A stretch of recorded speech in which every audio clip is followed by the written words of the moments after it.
ये श्रृंखला सर्व आत्माओं के पिता परमात्मा शिव के द्वारा उच्चारित महावाक्यों के संकलन पर आधारित है। ओम शांति। बॉलीवुड स्टूडियो द्वारा प्रस्तुत अमूल्य रत्न में आप सभी का हार्दिक स्वागत है। कहते हैं परमात्मा का कार्य तो हुआ ही पड़ा है, हमको तो मात्र निमित्त बनना है। परंतु देखा जाता है कि अक्सर ईश्वरीय सेवा करते हुए भी आपसी मनमुटाव हो जाते हैं और कभी-कभी थकावट की महसूसता भी होने लगती है। इन विघ्नों का मूल कारण क्या है और इन्हें दूर करने की यथार्थ युक्ति क्या है? आज हम ईश्वरीय महावाक्यों द्वारा यथार्थ रीति समझेंगे। महावाक्यों के स्पष्टीकरण के लिए हमारे मध्य हैं प्रजापिता ब्रह्मा कुमारीज ईश्वरीय विश्वविद्यालय के वरिष्ठ राजयोगी शिक्षक आदरणीय राजू भाई साहब। सब आपका आज के एपिसोड में बहुत बहुत स्वागत है। ओम शांति। जैसे पिछले एपिसोड में हम बात कर रहे थे 23 फरवरी 1997 के महावाक्यों पर। इसका टॉपिक था साथी को साथ रख, साक्षी और खुशनुमा के तख्त नशीन बनो। सब महावाक्यों को आगे बढ़ाते हैं। परमात्मा कहते हैं कि कभी कभी अपने ऊपर सेवा का थोड़ा सा बोझ उठा लेते हो। बोझ नहीं उठाओ, बोझ बाप को दे दो।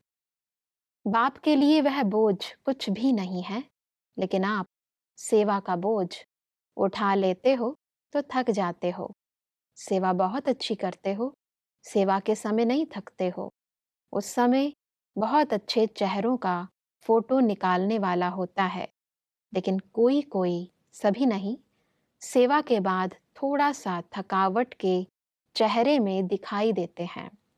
बाप कहते हैं बोझ उठाते क्यों हो? सब सेवा का बोझ, इससे क्या तात्पर्य है? परमात्मा कह रहे हैं कि जब आप बच्चे कोई भी सेवा करते हो तो सेवा करते समय तो चेहरा बहुत खुशी में दिखाई देता है, बहुत अच्छा लगता है, खुशी खुशी से सेवा करते हैं। जब कोई आपस में थोड़ा बहुत संस्कारों का टकराव हो जाता है, उस समय हमारी खुशी गायब हो जाती है और समझते हैं मेरी सेवा सफल नहीं हुई। जहाँ पर सेवा में मेरापन आता है वहाँ पर बोझ हो जाता है और बोझ आत्मा को थकाता है। इसलिए सेवा तो खुशी देने के लिए है, अंदर से आत्मा को खुशी से भरपूर करती है, लेकिन जहाँ पर तेरे मेरे का भाव सेवा के अंदर पैदा होता है, जहाँ थोड़ा बहुत टकराव की स्थिति बनती है, जहाँ सेवा की रिजल्ट को हम अधिक देखना चाहते हैं और नहीं मिलती है, तो वो मेरेपन का जो भाव आता है वही बोझ है। और वो बोझ जब हम अर्पित करते हैं कि जो कराया परमात्मा ने हमें निमित्त बना के करा लिया, कराने वाला वो है, जो भी इसका परिणाम निकलेगा, जो भी फल निकलेगा, हम उसको समर्पित करते हैं। मैंने किया, मैं कर रही हूँ, मेरी सेवा है, इस बोझ को हमें अर्पित करना है, तभी हम हल्के रह सकते हैं और सेवा करते हुए उसका हम अनुभव कर सकते हैं। खुशी का, प्राप्तियों का, संतुष्टता का अनुभव सेवा कराती है। ये कई बार हम भूल जाते हैं कि सेवा हम कर क्यों रहे हैं, क्योंकि कई बारी हम सेवा के अंदर उस कर्म में इतना ज्यादा डूब जाते हैं कि जो आसपास के जो संबंध हैं, हमारे आसपास जो लोग हैं, उनके साथ हमारा टकराव हो जाता है। सेवा के भाव को हम समझ नहीं पाते। सेवा माना सुख देना, सुख लेना। अगर हम सेवा से खुद डिस्टर्ब हो रहे हैं, हमारे द्वारा हमारी सेवा से कोई दूसरा डिस्टर्ब हो रहा है, वो सेवा ही नहीं है। सेवा शब्द ही सेवा भावना को सिद्ध करता है, जिसमें आपस में एक दूसरे को सुख प्राप्त हो, कोई प्राप्ति हो। तो परमात्मा हम सबको कह रहे हैं कि सेवा को बोझ नहीं बनाओ। ये सेवा तो आत्माओं को आगे बढ़ाने के लिए, उन्नति के लिए है, न कि बोझ है। बिल्कुल। आगे बढ़ते हैं तो परमात्मा कहते हैं कि आप लोग यह नहीं सोचना कि हम लौकिक काम क्यों करें, यह तो आपकी सेवा का साधन है। लौकिक कार्य नहीं करते हो, लेकिन अलौकिक कार्य के निमित्त बनने के लिए लौकिक कार्य करते हो। जहाँ भी जाते हो वहाँ सेंटर खोलने का उमंग रहता है ना, तो लौकिक कार्य कब तक करेंगे यह नहीं सोचो। लौकिक कार्य अलौकिक कार्य निमित्त करते हो तो आप सरेंडर हो, लौकिकपन नहीं हो, अलौकिकपन है। तो लौकिक कार्य में भी समर्पण हो। लौकिक कार्य को छोड़कर समर्पण समारोह मनाना है, यह बात नहीं है। ऐसा करने से वृद्धि कैसे होगी? तो सब लौकिक को अलौकिक बनाना, इसको थोड़ा स्पष्ट करें। बहुत सुंदर परमात्मा हम सबको श्रीमत दे रहे हैं। ये कई लोग लौकिक जॉब में सोचते हैं कि हम तो लौकिक में बंधे हुए हैं, ये तो एक बंधन है। और हमें समर्पित हो जाना चाहिए। लौकिक नौकरी, कोई पद पोजीशन पर होते हैं, पोस्ट पर होते हैं, वो सोचते हैं हम छोड़ करके समर्पित होकर के सेवा करें। परमात्मा कहते हैं लौकिक कार्य जो हैं, लौकिक जवाबदारियां जो आपकी हैं, वो अलौकिक सेवा के निमित्त बनाती हैं। कोई ऐसी आत्माएं हैं जो अच्छे पद पर हैं, अच्छी गवर्नमेंट की नौकरी है जिसके पास, वो यहाँ से वहाँ ट्रांसफ़र होती हैं, तो जहाँ जाती हैं वहाँ ही सेंटर खोलती हैं, वहाँ सेवा के निमित्त बनती हैं और उनके कारण, उनकी आवाज़, उनका अनुभव सुन करके कई आत्माओं की सेवा होती है। तो परमात्मा कहते हैं लौकिक को अलौकिक में परिवर्तन करो, सेवा के निमित्त हो आप। लौकिक छोड़ करके, सेवाएं छोड़ करके अगर कोई कहे मैं समर्पित हो जाऊं, मैं अपना समर्पण समारोह मनाऊं, तो परमात्मा कहते हैं सेवाओं की वृद्धि कैसे होगी। आप सेवा के निमित्त हो, बुद्धि से समर्पित होना है, स्थूल में धन से तन से समर्पित होने की यहाँ बात नहीं है। अगर हम बुद्धि से समर्पित हैं और जो भी कार्य हमें मिले हैं, जो हमारी योग्यताएं हैं, अगर उस योग्यता के प्रमाण हमारी कोई नौकरी है, कोई लौकिक जॉब मिली हुई है, तो उसको हम ये न समझें तो बंधन है। वो सेवा का एक अच्छा साधन है और उस साधन के आधार से जहाँ पर भी रहो, अपनी स्थिति से, अपने खुशनुमा चेहरे से, अपने प्राप्ति संपन्न स्थिति के द्वारा उनकी सेवा करो। लोगों को लगे कि इतने बड़े पद पर, इतनी बड़ी पोस्ट पर होते हुए भी कैसे बहुत हल्के रहते हैं, न्यारे रहते हैं, खुशी में रहते हैं और इनका व्यवहार कितना अच्छा है, उससे कितनी अच्छी सेवाएं होती हैं। तो परमात्मा कहते हैं सेवा का साधन है, ये कोई बंधन नहीं। जी, परमात्मा कहते हैं कि कहाँ भी कार्य करो, लेकिन यह लक्ष्य पक्का करके संगठित रूप में करो। एक भी यह नहीं कहे कि हमने कार्य नहीं किया। कोई भी कार्य करे, लेकिन सबका संगठित रूप में सहयोग होना चाहिए और सबको खुशी होनी चाहिए कि हम प्रोग्राम कर रहे हैं। ऐसे नहीं कि फलाने कर रहे हैं, हम तो देख रहे हैं। नहीं, हम देखने वाले नहीं हैं, करने वाले हैं, चाहे मनसा, चाहे वाचा, चाहे कर्मणा। छोटे बड़े जो भी हैं, चाहे स्टेज पर कार्य करें, चाहे घर बैठे मनसा सेवा करें, वाचा सेवा करें, लेकिन सबको सेवा में सहयोग की अंगुली देनी ही है। तो सब सहयोग की इस शक्ति को थोड़ा स्पष्ट करें। परमात्मा हम सबको सेवा की सफलता का एक बहुत सुंदर साधन बताते हैं। जी। कई बार हम कोई सेवाएं करते हैं और खुद ही सब जवाबदारियां ले लेते हैं अपने ऊपर, समझते हैं मेरी जवाबदारी है, मुझे करना है। लेकिन अगर हम साथियों को, संगठन को साथ ले करके नहीं चलते हैं, तो एक व्यक्ति कितनी सेवा कर सकता है। इसलिए परमात्मा एक विधि बताते हैं कि जो भी साथी हैं, जो भी हमारे साथ रहते हैं, संगठन में हैं, तो संगठन में सबको समझना चाहिए ये जो सेवा होने जा रही है। मान लो एक बड़ी कॉन्फ्रेंस हम करते हैं, हम मेला करते हैं, हमारे पास शरीर की वो शक्ति नहीं है जो हम वहाँ पर जा कर के कर्मणा सेवा कर सकें। तो परमात्मा कहते हैं कि आप कहीं पर भी हो, कैसी भी हालत में हो, आप अपने शुभ भावनाओं से, अपनी श्रेष्ठ मनसा से भी दान दो कि बहुत बड़ा कार्य परमात्मा का हो रहा है। इसमें हमारे एक सहयोग की अंगुली है। कोई तन से करेगा, कोई मन से करेगा, कोई धन से करेगा, और जब सबका सहयोग मिलेगा तो उस सेवा में सफलता होगी। अगर 2-4 लोग समझते हैं तो मेरी सेवा है, मुझे करना है और मैं ही करूं, तो दूसरे सब किनारा कर लेते हैं। और अगर कोई एक व्यक्ति भी किनारा करके उस सेवा के प्रति नेगेटिव सोचने लगता है, व्यर्थ सोचता है, क्यों कर रहे हैं, क्या ज़रूरत है, इसमें इतना खर्चा होता है, ऐसे होता, तो उनके नेगेटिव संकल्पों का प्रभाव उस सेवा में विघ्न रूप बनता है। इसलिए परमात्मा ये विधि बताते हैं, कोई भी सेवा करो, सबको साथ लेकर के चलो। और हमारी दादियों ने, हमारे बड़ों ने इसी विधि से सेवाओं की वृद्धि की है। जी। कोई भी कार्य करने के पहले सबकी राय लेते थे। अगर एक भी कुछ बात कहता था कि दादी ऐसे कैसे हो सकता, कहती वेट करो, अभी टाइम लगेगा। सबकी राय जब एक हो जाती थी तब वो सेवा में सफलता मिलती थी। इसलिए सेवा की सफलता का आधार है, जितना भी बड़ा परिवार है सबके विचार लिए जाएं और सबको उसमें सहयोगी बना जाए। जिस प्रकार से भी वो सहयोगी बन सकता है, तन मन धन समय अपनी विशेषताओं का प्रयोग करके जो सहयोग दे, सबका सहयोग अगर है तो सफलता हमारे पीछे पीछे आती है और बहुत निर्विघ्न वो कार्य संपन्न होता है। बिल्कुल। परमात्मा आगे कहते हैं कि इस पाठ को सदा याद रखना, स्वभाव संस्कारों को सेवा के समय देखो ही नहीं। देखते हैं ना, इसने यह किया, इसने यह कहा, तो सफलता दूर हो जाती है। देखो ही नहीं, बहुत अच्छा, बहुत अच्छा, हाँ जी और बहुत अच्छा। यह 2 शब्द हर कार्य में यूज़ करो। स्वभाव वैरायटी है और रहने भी हैं। स्वभाव को देखा तो सेवा खत्म। बाबा करा रहा है, बाबा को देखो। बाबा का काम है, इसकी ड्यूटी नहीं है, बाबा की है। तो बाप में तो स्वभाव नहीं है ना, तो स्वभाव देखने नहीं आएगा। बस अब इस विघ्न को दूर करने की विधि को थोड़ा स्पष्ट करें। ये भी एक सेवा का सफलता का बहुत अच्छा साधन है, क्योंकि जब भी हम सेवा में साथियों को साथ रखते हैं तो हर एक के स्वभाव, हर एक के संस्कार, हर एक की चाहनाएं अपने ढंग की होती हैं। कोई समझता है मैं स्टेज ही संभालूं, मैं यही सेवा करूं, तो परमात्मा कहता है उनके स्वभावों को, उनकी आदतों को देख करके आप उनसे किनारा नहीं करो और उसको देख करके आप डिस्टर्ब नहीं हो। जो जिसकी विशेषताएं हैं, जो जिसका स्वभाव है, उसको सेवा में लगाओ। कार्य बाबा का है, वो होना ही है।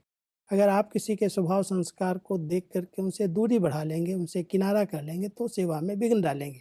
इसलिए सबको साथ ले करके चलो। स्वभाव संस्कार सेवा के समय उनके पीछे कर दो, कोई बात नहीं, सब अच्छा है, सब होगा, अच्छे से अच्छा होगा। तो हाँ जी करो, सब अच्छा होगा तो कार्य में सफलता मिल जाएगी, सब साथी बन जाएंगे। अगर आप किसी के स्वभाव को देखेंगे तो वो स्वभाव उनका विघ्न रूप बन जाएगा। इसलिए परमात्मा कहता वैरायटी है और वैरायटी रहनी ही है। बाबा की सेवा है, बाबा का कार्य है, उनका कोई स्वभाव है ही नहीं। इसलिए हम आत्माओं को देख करके सेवाओं में रुकावट न लाने दें, सबको साथ लेके चलें और जिनके जो स्वभाव संस्कार हैं, कोई कमजोरी, कोई आदत है, उसको हम डोंट केयर करें, उसको पीछे करें। अरे सेवा करनी है, सफलता प्राप्त करनी है, इस लक्ष्य से आगे बढ़ें। क्योंकि सेवा तो परमात्मा की है, लेकिन वो जो मनमुटाव है वो आत्माओं का आपसी पर्सनल है।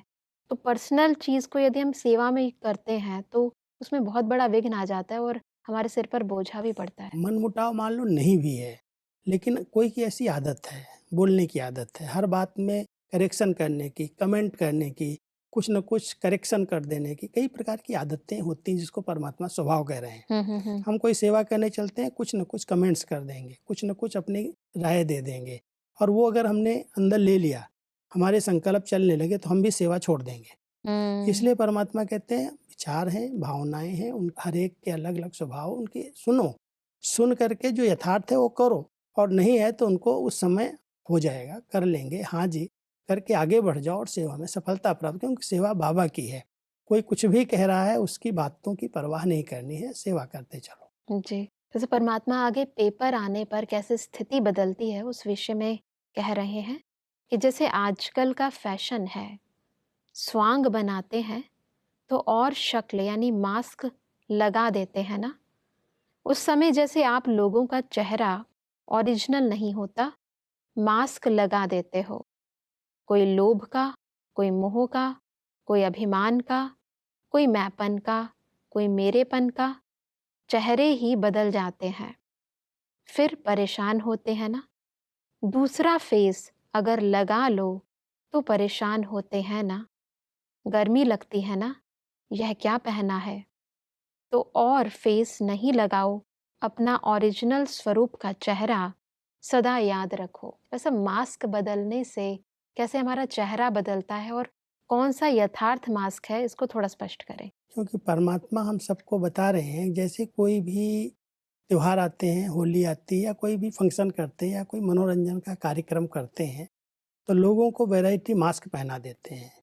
कोई को रावण का पहना देंगे, कोई को राम का पहना, चेहरा जैसे चेहरे पर दूसरा चेहरा लगा देते हैं। तो परमात्मा कह रहे हैं वो चेहरा जब बदलता है तो एक तो सामने वाला भी उससे डरता है, उसी रूप से उसको देखने लगता है, और दूसरा अंदर अंदर जो पहनता है वो भी घुटता रहता है, उसको भी गर्मी लगेगी, वो भी परेशान होगा। सेवा के अंदर कई वैरायटी आत्माएं हैं और वो भिन्न भिन्न मास्क बदलती रहती हैं। अभी मूड बड़ी खुशनुमा होगी, अभी एकदम उदास वाली होगी, अभी क्रोध वाली होगी तो अभी लोभ वाली होगी, कभी मैंपन वाली होगी, कभी अभिमान वाली होगी।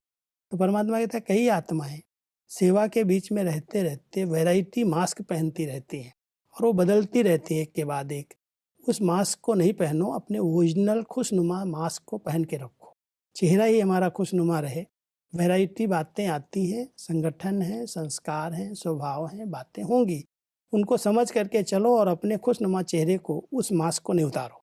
अपना खुशनुमा चेहरा रखो और वैरायटी जो बातें हैं वो उलझाएंगी, आपको भी परेशान करेंगी, सामने वालों को भी डरवा देंगी। इसलिए परमात्मा हम सबको कह रहे हैं, एक नया उदाहरण दे करके बता रहे हैं कि ये स्वांग नहीं रचो, सेवा है, सेवा के बीच में वैरायटी है, स्वभाव है, संस्कार हैं। खुशनुमा मास्क को पहन करके खुशी के चेहरे को सबके आगे प्रकट करो। तो कई बार होता है कि हम तो खुशनुमा चेहरा बनाकर बैठे हैं, परंतु सामने वाले यदि मूड परिवर्तित करते हैं तो फिर कैसे सेवा के अंदर उनका सहयोग लें? मूड बदलने का एक कारण है, कई बार हम उनकी कमियों को ही देखते रहते हैं। उस आत्मा के अंदर कुछ तो विशेषताएं हैं जो भगवान ने उसको चुना है। जो विशेषता है हमारे ध्यान पर रहनी चाहिए, इस आत्मा की ये विशेषता है, और उस विशेषता को अगर हम समझ करके उसी प्रकार का कार्य उसको देते हैं तो उसका मूड नहीं बदलता, बड़ा खुश रहता है, खुशी खुशी से करता है।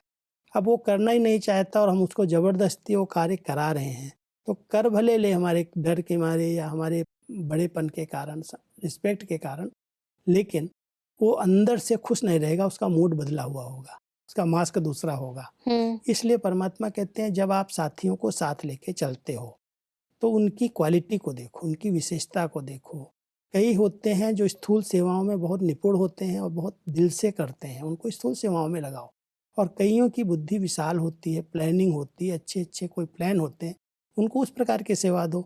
समझ करके चलो, सबकी विशेषताओं को देख करके उनको ऐसे ही सहयोग दो, ऐसा ही कार्य दो, तो कभी भी मूड बदलेगी नहीं। एक को चांस दे रहे हैं, दूसरे को नहीं दे रहे हैं, एक की महिमा कर रहे हैं, दूसरे ने इतना किया उसको पूछ भी नहीं रहे, कई लोग उसकी तरफ देखते भी नहीं हैं जो इतना मेहनत कर रहा है। परमात्मा कह रहे हैं अगर सबको साथ लेके चलो तो सबके साथ व्यवहार भी एक जैसा करो, सबको सम्मान दो। कोई चीज़ अगर मान लो खाने पीने के आ रहे हैं तो सबको समान रूप से बांट करके उनको साथ ले करके उमंग उत्साह बढ़ाते हुए चलो, तो मूड क्यों बदलेगा? मूड बदलने का कारण है एक को हम ज़्यादा सम्मान दे रहे हैं, एक को नहीं दे रहे हैं। कई बार उनको हम निगलेक्ट कर ले रहे हैं, कर वो भी रहे हैं कार्य, लेकिन अगर समानता है, व्यवहार शुद्धि है, तो सबको साथ लेकर के चलने से मूड नहीं बदलती, सब साथी बन जाते हैं। तो परमात्मा हम बच्चों को बहुत युक्तियाँ बताते हैं सेवाओं में सफल होने की, और जिन्होंने, जिस सेवा केंद्र ने, जिन बहनों ने इस प्रकार की श्रीमत का यथार्थ रीति से पालन किया है, वो सबको साथ लेकर के चलते हैं और उनकी सेवाएं दिन दूनी बढ़ रही हैं। इस तरह से नहीं हैंडल करते, वहाँ पर एक के बाद एक विघ्न आते हैं, सेवाएं आगे नहीं बढ़ती। जहाँ है वहीं खड़े हैं, सेवाएं करेंगे, खर्चे करेंगे, लेकिन और मन मुटाव हो जाएगा, लोगों के मूड खराब हो जाएंगे, चेहरे बदल जाएंगे। तो परमात्मा कहता है ये भी एक विधि यथार्थ होनी चाहिए, तब सेवाओं में सफलता मिलती है। बिल्कुल। और इसीलिए परमात्मा कहते हैं कि एक बात यह समझ लो कि जहाँ संगठन की शक्ति है वहाँ विजय है, बाकी विघ्न तो आने ही हैं, नहीं तो विघ्न विनाशक नाम क्यों रखा है? विघ्न विनाशक का अर्थ क्या है? विघ्न आवे और विनाश करो, यह तो होना ही है। ऐसा विघ्न विनाशक को थोड़ा स्पष्ट करें। कई बार कोई सेवाओं में बातें आती हैं, रुकावटें आती हैं, कोई के संस्कार डिस्टर्ब करते हैं और उनसे हम डर करके सेवाएं छोड़ दें। परमात्मा कहता है इसको विघ्न विनाशक स्टेज नहीं कहा जाता। कोई कार्य में, सफलता में कुछ न कुछ रुकावटें तो आती ही हैं। कोई भी अच्छा कार्य करने चलो, कुछ न कुछ नीचे ऊपर होता ही है। परमात्मा कह रहे हैं आप बच्चों को ये टाइटल मिला है विघ्न विनाशक, नॉलेजफुल। विघ्न विनाशक माना जो नॉलेजफुल है, जैसे श्री गणेश जी को विघ्न विनाशक कहते हैं, विद्यापति कहते हैं। जो विद्यापति मानो नॉलेजफुल है, वो दूर से ही परख लेता है और परख करके फिर उसी तरह से निर्णय करता है। तो परमात्मा हम सबको कह रहे हैं कि विघ्न विनाशक स्थिति जो है, विघ्न आएंगे तब तो आप विनाश करोगे। कोई आए ही नहीं और कहो मैं विघ्न विनाशक हूँ, कोई बात है ही नहीं, सब एक दूसरे से बहुत प्यार से मिल करके अच्छा कार्य कर रहे हो, वहाँ विघ्न विनाशक का टाइटल कैसे मिलेगा? इसलिए कोई भी सेवा करो, आप सेवा के बीच में संस्कारों की कई बातें आएंगी। कोई भी अच्छा कार्य करने चलते हैं, उसमें कुछ न कुछ रुकावट आती है, उसको सोच सोच के बढ़ाओ नहीं। आई है बात, अपनी ऊंची स्थिति से नॉलेजफुल बन करके उसको पार कर लो, तो कहेंगे विघ्न विनाशक है। विघ्न आया और इसने विनाश कर लिया। तो ये विघ्न विनाशक स्टेज श्री गणेश जी की गाई हुई है, और हम सब बाबा के बच्चे श्री गणेश हैं। नॉलेजफुल बन करके, विद्यापति बन करके रहें। कोई भी किसी के द्वारा बातें आए, कोई भी कार्य के लिए आगे हम बढ़ते हैं, बातें आई है, इसको हम पार करके आगे बढ़ेंगे। बिल्कुल। तो ऐसी स्थिति ही विघ्न विनाशक स्थिति कहलाती है। जैसे आपने एक बात कही कि जब भी हम कोई अच्छा काम करने लगते हैं, खास तौर पर जब भगवान का कार्य करने लगते हैं, तो विघ्न ज़रूर आते हैं। वैसे भी शास्त्रों में हम सुनते आए हैं कि जब भी कोई अच्छा हवन या यज्ञ रच जाता था, तो बहुत सारे विघ्न आते थे। इसका कारण क्या है? क्योंकि लोग उस कार्य को यथार्थ रीति से समझते नहीं हैं। वो समझते हैं ये लोग अपना नाम करना चाहते हैं, ये कोई अपना काम करना चाहते हैं। तो यहाँ पर आसुरी शक्तियाँ ही विघ्न रूप बनती हैं। कोई भी अच्छे काम में वो समझते हैं कहीं इनके इस कार्य से हमारी जो शक्तियाँ हैं वो कहीं खत्म न हो जाए, नष्ट न हो जाए। उनका अपना भय होता है, अपना स्वार्थ होता है, अपना डर होता है, और वो फिर कोई ना कोई रूप से रुकावट डालते हैं। क्योंकि जब अच्छे कार्य होंगे, मान लो कोई हम बहुत अच्छा योग का कार्यक्रम रखते हैं या हम कोई अच्छा ये आध्यात्मिक कार्यक्रम करते हैं, तो आसुरी शक्तियाँ वहाँ नष्ट हो रही हैं। हमारी ऊंची स्थिति से, हमारे अच्छे कार्यक्रम से जो नेगेटिव शक्तियाँ वायुमंडल में हैं वो खत्म हो रही हैं। अब वो खत्म हो रही माना उनका साम्राज्य जा रहा है, तो वो कहीं न कहीं से उस अच्छे कार्य में आकर के रुकावट डालेंगे। ये सूक्ष्म शक्तियाँ हैं, माना ऐसा नहीं कोई स्थूल रूप है उनका, लेकिन कोई भी श्रेष्ठ संकल्प हमने लिया, मान लो आज हमने संकल्प लिया हम बहुत पवित्र विचारों में रहेंगे। परमात्मा ने आज हमसे प्रतिज्ञा कराई अमृत बेले सुबह सुबह कि बच्चे एक भी संकल्प नेगेटिव आने नहीं देना, और हमने संकल्प में दृढ़ता ले लिया, हमें बहुत पवित्र विचारों में रहना है। कोई न कोई ऐसा कारण बनेगा कि आसुरी शक्तियाँ वहाँ पर दब रही हैं, उनका फोर्स खत्म हो रहा है, हमने संकल्प लिया है, तो वो भी तो प्रबल है ना, वो भी वार करेंगे, वही विघ्न रूप बनेंगे आकर के। और जिस प्रकार का संकल्प लेंगे उसी प्रकार से वो माया आए। मान लो आज हम कहेंगे हम आज सारा दिन क्रोध नहीं करेंगे, अब क्रोध का जो अंदर का संस्कार दबा हुआ है हमारे अंदर है, और हमने संकल्प लिया है, तो कोई ना कोई ऐसा कारण बन जाएगा जो हमारे को क्रोध दिलाएगा। हम कहेंगे हमने तो संकल्प लिया था लेकिन बात ही ऐसी आ गई, मैं क्या करूं। इसलिए परमात्मा कहते हैं बच्चे जब भी कोई अच्छा शुद्ध संकल्प करते हो, तो जो अशुद्ध संकल्प हैं जिन पर आप वार विजय प्राप्त करना चाहते हो वो भी आप पर अटैक करेंगे। इसलिए आप ऐसे समय पर डरो नहीं, निर्भय होकर के संकल्प की स्मृति से उस पर विजय प्राप्त कर लो, तब आप कहेंगे विघ्न विनाशक हैं, आप विजयी हैं। नहीं तो कई बातें आती हैं, कोई भी अच्छा काम करने चलो कोई बात आ जाएगी, हम उसमें परवाह न करें, उसका चिंतन अधिक न करें, उसको सहज रीति से बहुत सरल रीति से आई है बात खत्म हो जाए। जो हल्के रीति से उसको पार करते हैं विजयी बन जाते हैं। बिल्कुल। ऐसा आज हमने बहुत ही विस्तार पूर्वक समझा कि कैसे सेवा के विभिन्न विघ्नों को हम दूर करें और कैसे ईश्वरीय युक्तियों से हम ईश्वरीय सेवा में वृद्धि करें। इस स्पष्टीकरण के लिए आपका बहुत बहुत धन्यवाद। ओम शांति। दर्शकों, आज के महावाक्यों में परमात्मा ने कहा कि सेवा में थकावट का मूल कारण है मैं और मेरापन। अतः हमें करन करावनहार परमपिता परमात्मा की स्मृति में रहकर अपने सब बोझ परमात्मा को देकर सदा निश्चिंत व हल्के रहना है। परमपिता परमात्मा ने कहा कि सेवा में वृद्धि प्राप्त करने के लिए हमें लौकिक कार्य को अलौकिक सेवा समझकर करना है और सदा निमित्त भाव से ईश्वरीय सेवा करनी है। परमात्मा ने कहा कि सेवा में सफलता प्राप्त करने के लिए हमें भाव व स्वभाव को न देखकर सदा परमात्मा को देखना है। दर्शकों, आज के महावाक्यों से संबंधित यदि आपके मन में कोई भी प्रश्न है तो आप हमें ईमेल कर सकते हैं। हमारा ईमेल आईडी है amulyaratna@kodliwoodstudio.org। अगले एपिसोड में एक और अव्यक्त वाणी के साथ आप सभी के समक्ष हम फिर हाजिर होंगे। तब तक के लिए लेते हैं इजाजत। ओम शांति। मुख्य सार। सेवा बोझ कब लगने लगता है? मैंने किया, मैं करती हूँ या करता हूँ तो बोझ हो जाता है। बाप साथ है, बाप का कार्य है, बाप करा रहा है तो बोझ नहीं होगा। विघ्नों की परवाह नहीं करो। जहाँ संगठन की शक्ति है वहाँ विजय है। बाकी विघ्न तो आने ही हैं, नहीं तो विघ्न विनाशक नाम क्यों रखा। सेवा करते समय ध्यान रहे, स्वभाव संस्कारों को सेवा के समय नहीं देखो। स्वभाव वैरायटी है और रहेंगे भी। स्वभाव को देखा तो सेवा खत्म। बाबा करा रहा है, बाबा को देखो। अधिक जानकारी के लिए संपर्क करें Amulya Ratan Godlywood Studio, Manmohini Van, Shanti Van post, Abu Road 307510, district Sirohi, Rajasthan. Email ID है amulyaratn@godlywoodstudio.org। इस श्रृंखला को प्रजापिता ब्रह्मा कुमारीज ईश्वरीय विश्वविद्यालय के सेवा केंद्रों पर क्लास में नियमित रूप से चलाने के लिए गॉडलीवुड स्टूडियो से संपर्क करें।